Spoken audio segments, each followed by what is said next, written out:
Nashville's number one for all the hits. It's Hot 106.7. You're on air with Aaron. Here with Mikenley Brown. Hello, darling. Hello.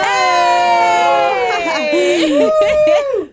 Hi. Hi. This is another installment of Thursday Night Spotlight, where we take incredible artists that work right here in Nashville and highlight the incredible music that you're making here, because everybody in this town should be hyped up on a Nashville radio station. We have so many superstars. Yes, and you of are one of course. them. Welcome. Thank you so much. There is so much ground to cover, Mikenley. I don't even know where to start, because there are two very important stories to tell here. Yes. First is your own story as a human and as an artist. And then also the fact that you are a living, breathing example of what Nashville is and what Nashville does, given that you just had an incredible journey on American Idol, Yes. which is incredible. And then somebody here to my left, Mr. Tyler Ward. Oh, Tyler. Hello. Saw you on American Idol and was like, this girl needs to come be a part of Songhouse. Yeah. And because you had that experience, now you're here working in Nashville with so many other artists, and that's what this city is about. Mm-hmm. It's about welcoming people into music, to family. All of that seems to have happened so quickly. Let's talk about how this is all coming together right now. So basically, everything kind of started with a lot of it kind of just fell into my lap, which was very unpredictable, and I had no idea that any of it was coming. So it all started with on the way to family vacation, my mom kind of just turned around and was like, hey, so American Idol auditions are, starting and have been on. Like, do you want to maybe try out? And I was like, yeah, let's try it. Because I've thought about it for a few years. And I was like, let's just do it. So I tried out for that in September. And after that, it just kind of like took off. It just continuously went up. And so in November, I went to Nashville and tried out in front of the judges. And that was just an incredible experience. And then in December, I did Hollywood Week, which is actually a full 2 weeks. So I went to LA with my mom and my dad for 2 weeks. And that was an incredible experience too. You just meet when you're in Nashville, or when you're in your audition city, you meet those people. And then when you go to Hollywood Week, it's a whole nother level, and you meet about 100 other people that you had no idea even existed. And so you got to meet so many more friends than you had already made. And honestly, that was probably the coolest part, like the connections, which is how I met Tyler through American Idol. And he saw me and reached out to me, which was just a crazy thing in itself. And honestly, when Tyler reached out, me and my mom were like, oh, this is definitely a scam. Like, this has got to be a scam. Like, this is not real. And because it was just, everything was coming so fast, and it was so surreal. So everything was just like, is this actually happening to me? And so he reached out, and me and mom decided, we literally just hopped in the car one day and we're like, okay, we're going to go try this. Booked a hotel, and we were here for a few days and did 2 Songhouse things with everybody. And it was just, the whole Songhouse thing was probably the most life-changing experience about everything that's happened to me. Just because of the people who understand you and are passionate about the same things as you are. It was something that I needed, and honestly lacked, that I didn't really know that I lacked. Like, living in a small town with not very many people who are passionate about the same things you are is really a struggle. And that's just having that journey on American Idol. It doesn't even matter how far you make it, because the point of being on something like that is exactly what you just described. It's the connections and the relationships you build. And now, because of that, you had this life-changing experience of meeting like-minded creatives that I have found in Nashville. Everybody wants you to succeed. Yeah. And that is so unique about our city. And I'm so excited that that's happening to you right now in real time, and we get to watch that. Yeah, it's amazing. It's seriously so amazing. I couldn't be more thankful. So can you put into words what was so life-changing and altering about the connection you've made with artists here? Describe what that essence is like, getting to work with these artists, and how it's different than anything you've experienced. Yeah, so growing up, I was kind of always the one who was outside of the box and never really fit in, and I was made fun of a lot for my style and for even being able to sing. And I mean, in our town, singing isn't really like what our town's centered around. It's more sports.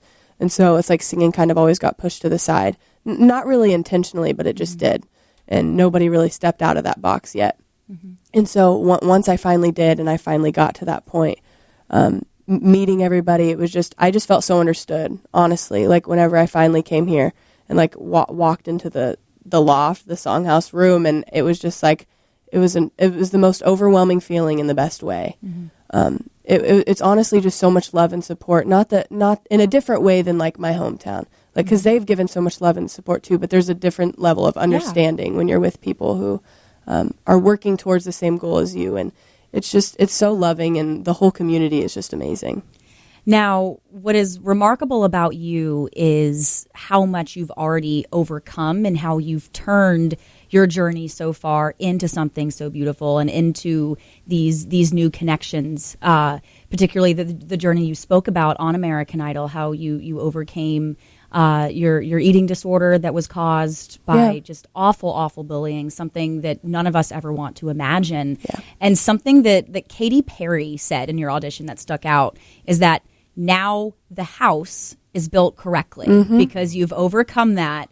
And look where you are now, though, because now you're with the Songhouse. Yeah. So I see that as a total meant to be foreshadowing moment, that because you overcame these things, now you've come to the right place. Yeah. And you have so much to build on. Yeah. Yeah, I completely agree. When she said that in my audition, I mean, it was already kind of like a connection, and it was like a click in my head. But when this whole thing happened too in the Songhouse, it was immediate like relation to that statement, and it just really felt like I really am at the right place at the right time with the right people, and it's really cool to feel that way. Now, it's hard to probably take it all in and see it right now because of how close you are to the situation and how much is happening right now. But what is the foundation that you want to build on now? What is your next step as an artist? What do you see as the next piece that you build? My next step as an artist, I'm really trying to get my own music out. I went into American Idol without any original music, just because before American Idol I wasn't really as passionate about this, because I do live in a small town, and I was caught up in school and friendships and boyfriends and just things that, just didn't make me the happiest version of myself. So once I got to American Idol and everybody had their own original music, it was like, oh, wow, there's a whole nother side of this, like artistry and business that I've never even like seen or like been a part of. And so after getting cut from Idol, and even during, I kind of started writing my own music by myself and then with people here. And so it kind of opened my eyes to like let me know that my next step is I do want to put myself into songs and give them to other people. And one of my biggest things about being an artist is I don't want to just share my song. Like I want to share my voice and who I am and my story. It's not just a song. It's all about the story and the person itself too. And I just want to be a real artist, really genuine. I believe you.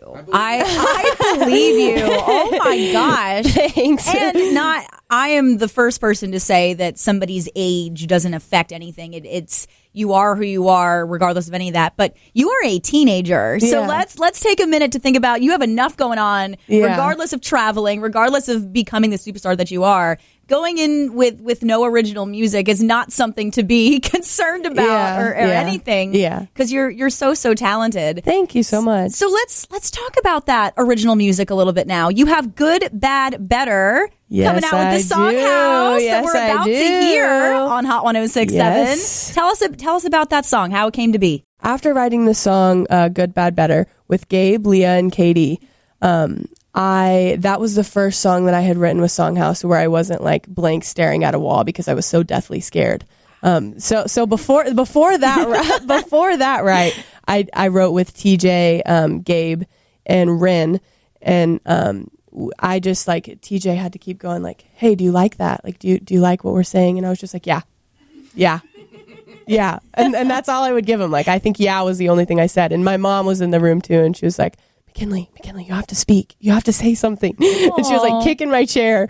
But after that, I went out and performed that song and got paired with Gabe, Leah, and Katy, and Fantastic. and we wrote that, and that was the first song that I felt like I put me into. And the first question Gabe asked me was, do you relate to this? Do you like, is there any story behind this that we can put into this? And so once there was a question asked that I could be vulnerable with, it was like, okay, yes, I can put me into this too. So it was a really cool thing that this was my first one that was actually like, it was important and something about me. And now it's blown up, and here we are. Now it's blown up, and here you are at a national radio station. I know. So the good, bad, better, the famous saying, of course, it always gets worse before it gets better. Yeah. And you sing about that in the song is, we've been through the good, the bad, and now it's better. Yeah. What is, if this is an experience you relate to, what is your insight on that? Tell us about your experience of seeing things get worse, particularly, I guess, in relationships before they get better. I don't know if I can answer this question. I'm not gonna make you answer anything if you don't want to. I'm trying to answer in a way that is not in life lesson ways. Yeah. You don't have to use people's names or anything. Or you need somebody. Or you can use their names. Yeah, Call them out. I could use their names. So Good, Bad, Better was written kind of based on a story in my life. And so in middle school, we all know how middle school relationships are. It's we do. You want to hold my hand at the lunch table? It's so you have no idea what you're doing. You don't know how to talk to each other. And so, that's just kind of what happened. And I ended things. And then in the middle of that, we both had to go our separate ways, basically. And we both had heartbreaks in between there and other pain from other people. And once we finally connected back together, it just felt like how it was before, but new. It was better. But better. Yes, exactly. exactly. But better. So that's just kind of how it all came about. Beautiful. And that's such a universal experience. I think at one point or another in somebody's life, even if it's not a romantic relationship, that people will have to have some time apart from somebody to do your own growing. Too. It's healthy. It's necessary. Mm-hmm. That's fantastic. So let's use this as a time capsule. I love doing this. Mikenley, when you look back 5 years, 10 years, you go on YouTube and you look up this interview, what time capsule do you want to make right now of a goal you want to set for yourself, a place you want to be? It's not even holding yourself to it. I just want you to have something to see when you look back and you see where you are in 10 years. Yeah. That you just have that little moment that's yours right now in this space. So I think my biggest goal, 5 to 10 years down the line, is really just to affect people in the best way possible. And I really want to change people's lives for the better. Honestly, I want people to have somebody they can relate to and have somebody they can talk to and have somebody that understands them. And I really just want people to be able to understand me as well. And so I think that's probably my biggest goal, is to put all of me out there, but also create a space where people can put all of themselves out there too. Mikenley, it is so cool to get to meet you and to see where you are now, because to me, you are already so wise and so successful. Thank you. This is just the beginning, and I'm so excited for you. Yeah. So thank you for being here. Thank you so much. Of course.